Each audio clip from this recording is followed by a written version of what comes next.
Hey everyone, you're here with Mark Babel at perfectgardens.com. So we got two comments from Teets Tritz. Sorry if I butcher that, I'm not a great reader. I don't take clones until I know it's a male or female plant. Then I continue to always clone the female. And also the question, can dispensaries sell me male clones by accident? So in this video, we're going to get into this, of why I recommend not to do this, and where it comes from, and actually how dispensaries can sell you male clones by accident. Let's go ahead and get into it. Are you tired of getting crappy advice from your local hydroponics store? Or having to search all over forums to get advice that only takes you in different directions than solving your immediate problem? Well, join our membership for $50 a month. You get direct access to me. We'll connect on WhatsApp app. And just like this gentleman that started back in July with us, as problems arise, we are here for you. Okay, so real quick, let's go ahead and get into a couple of terminologies and bring some pictures to the forefront so that you can see what people are talking about in your mind when people are saying male versus female plants and so on. So you have your female pre-flowering tendencies, and it really shouldn't be called pre-flowering because the plant has already went into flowering, in my opinion. Although this is what they're saying: after the first 10 to 12 days of flowering, you're going to begin to see pistil development, and not pistil development, really the flower will begin to turn inward on itself, and then flowers will begin to develop from the center of it. Versus the male side, you're going to begin to see seeds begin to get produced, and you'll normally see this within the 17 days to 20 days into flowering, roughly. You'll see both of these signs, maybe a little earlier. Another characteristic you might see is hermaphrodite plants, and we've all seen it where flowers will have these little kind of pistil things coming out of it. We'll pick them out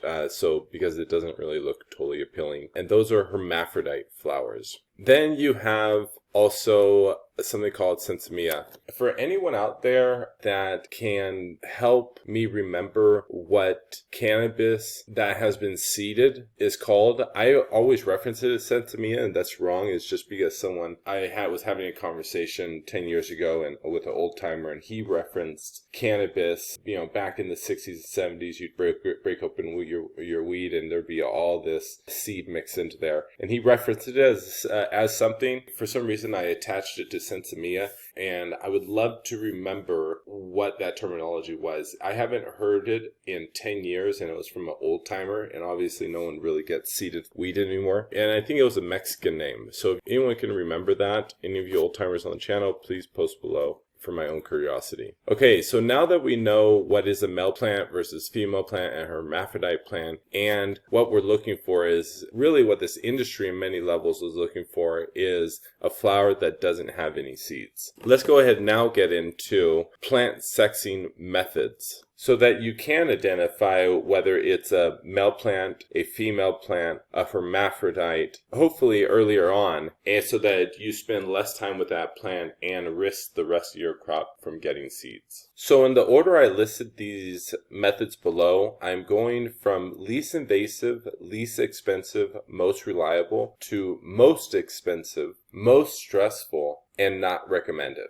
Okay, so for the first thing, on the first question, can you get male clones from a dispensary? Yes, 100%. Normally that's because the cloner is not developing healthy cloning practices in his cloning room. Most cloners are not seed breeders, just to be really clear on that. So there's normally going to be a separation from your seed breeders to your cloners that clone for a dispensary that end up selling you those dispensary clones. As you can see, now you kind of have three separate organizations. You have the seed breeders, the cloners, and the dispensaries that are now selling you these plants. Each and every level, because of where the industry's at, should be doing their own internal controls, because those dispensaries or those cloners or those seed breeders should want a good reputation.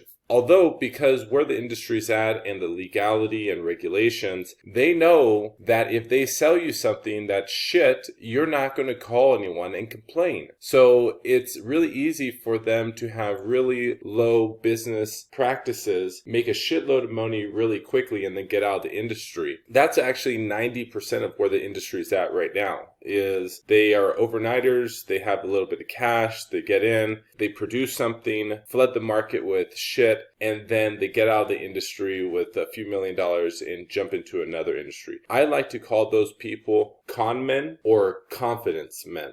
There's nothing wrong with having confidence in yourself, although con men create a persona of inflating their confidence, which creates a false reality for a lot of people to take their first step into the industry. And what ends up happening, they get bad seeds, they get shitty clones, they have all this money invested in their room, and now they're playing backtrack.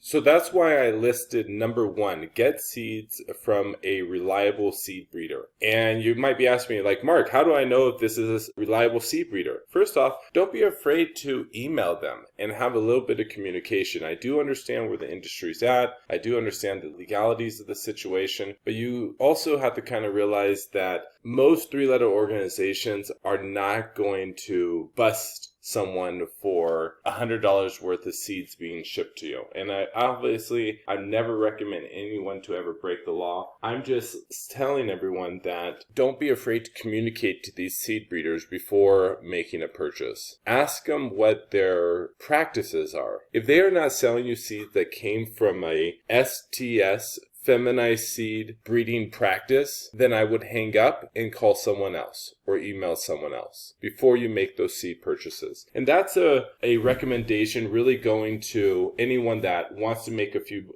seeds and make a few purchases for themselves, or cloning companies that want to produce new genetics and get a new type of clone out there to the market, which very few people have. When you get into these minor markets in the cannabis industry, there still is quite a bit of value in having stuff that other people don't have. It's a boutique industry. So there's different reasons why you'd want to do it, but just having that little bit of internal controls and a desire to know the practices of those seed producers, there's nothing wrong with you knowing that. And any seed producer that is not willing to answer a couple basic questions, you should really ask yourself why. There are a few other techniques that you could get feminized seeds from plants, but I'm not going to mention them because they are really unproductive practices in the industry that I don't really want to even mention and further, so that people are like, oh, you know, that worked, or someone told me to do that. This guy's wrong. So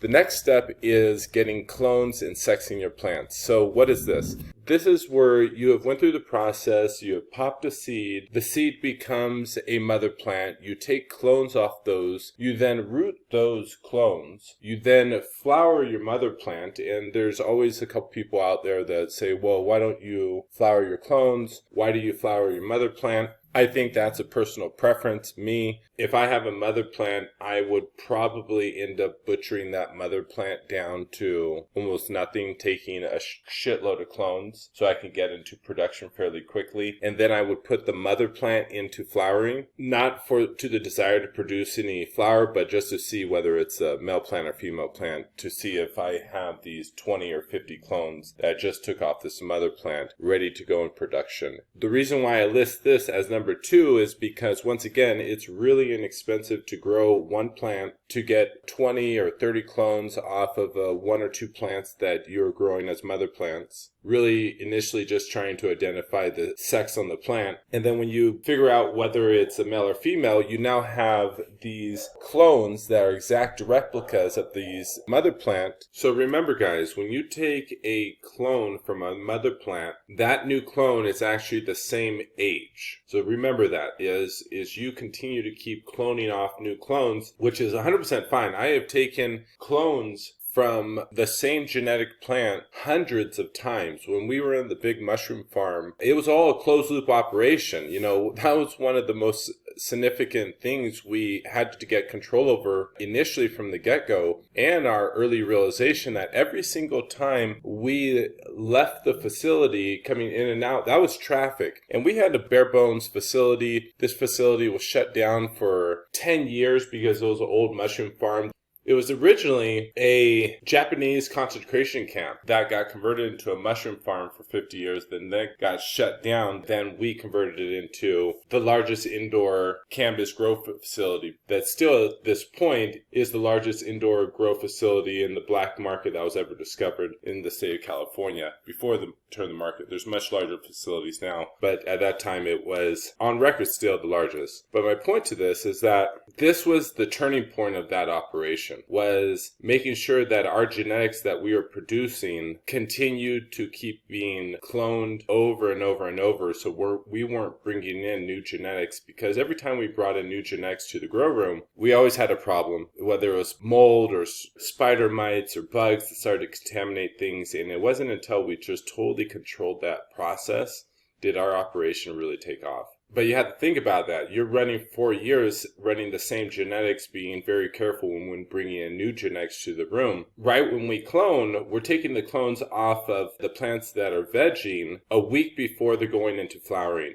Actually, a few days before they're going into flowering. And then those plants that we clone off are going into the cloning room. When they take root, we're putting them into veg. We're cloning off them fairly quickly, getting new clones, while those plants are now going into flowering. So, and repeating that cycle for 4 years. So for anyone to say that you cannot get top shelf quality for hundreds of clones down the line, that's not true. The most important thing is making sure that those plants, every single time you clone off of them, have always been in vegetative growth. They have never went into flowering. That is the most significant thing I experienced after doing this repeat function in a high commercial industrial level for 4 years, actually longer, but I'm just referencing specifically the large mushroom farm.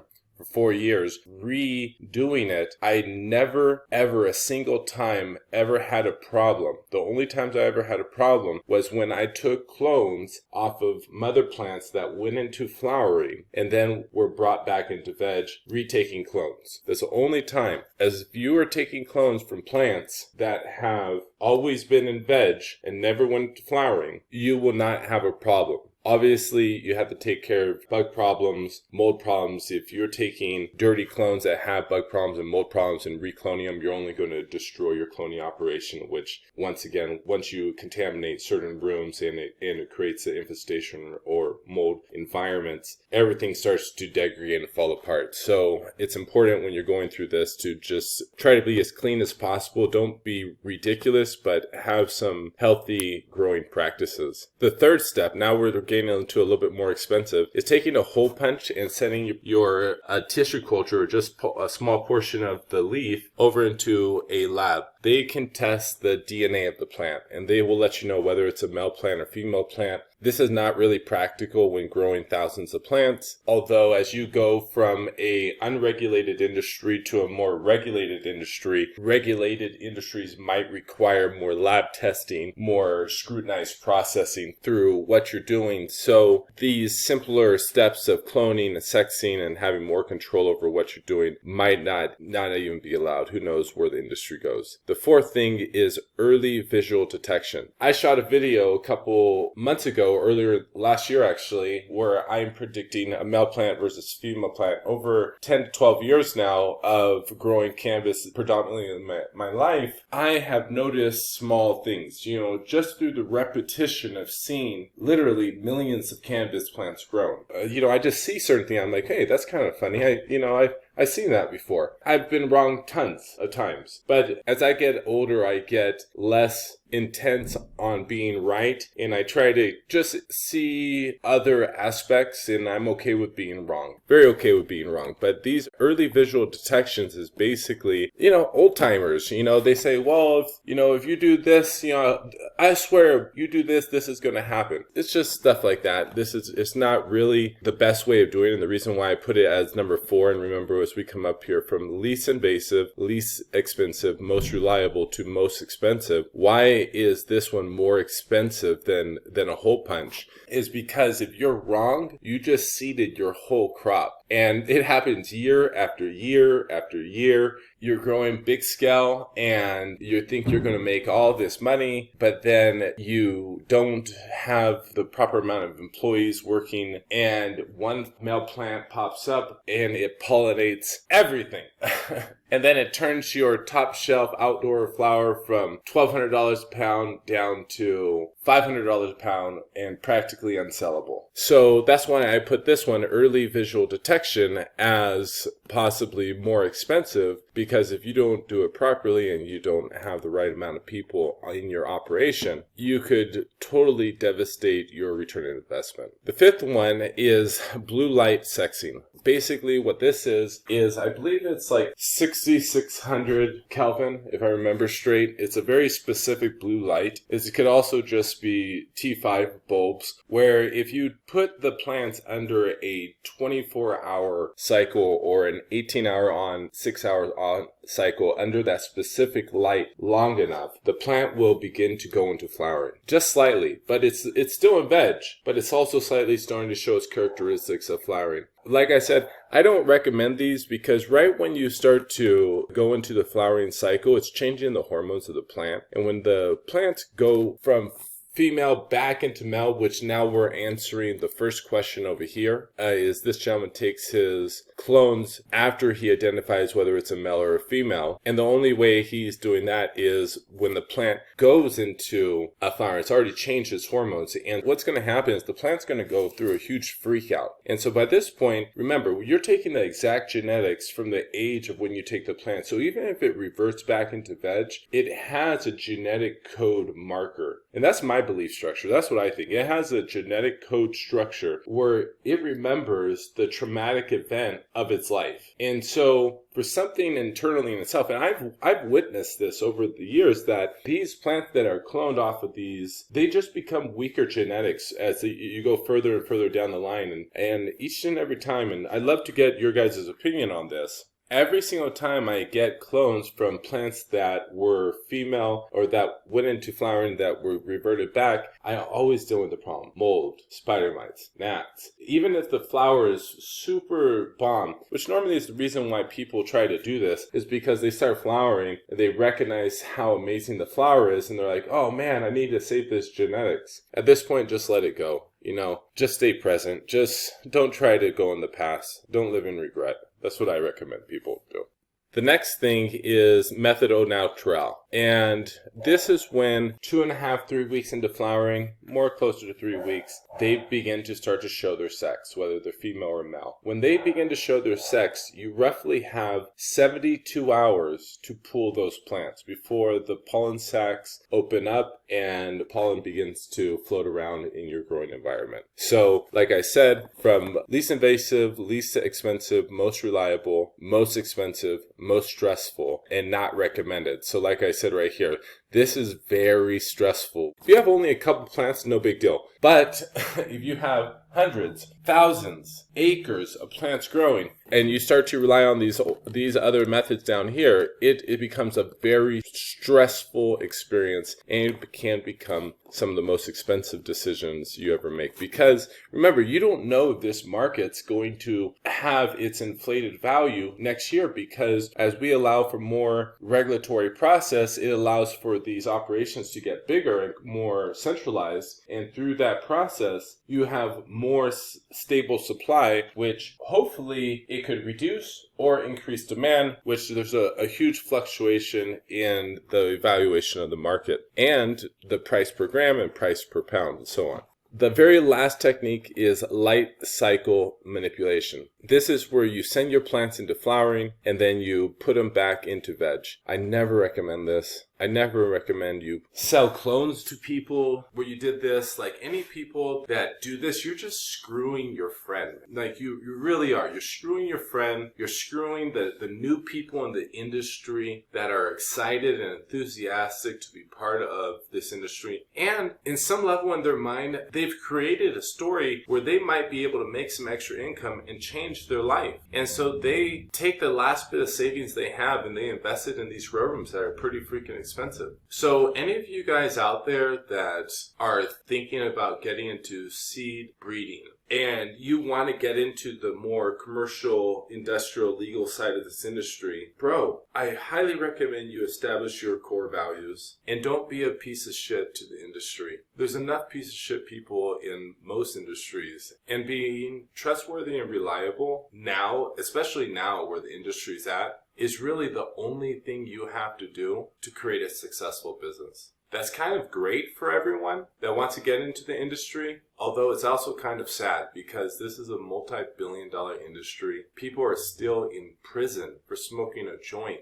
It's really crazy when you think about it. It's in the same country you have people making millions, hundreds of millions of dollars in this industry, while in the same state you have people still in prison because they smoked a joint. So please, everyone, be a healthy energy to this industry. Be the light. Help shine your core values into the black market of cannabis. Thank you so much, and have a great grow, everyone. I appreciate all of you guys contributing.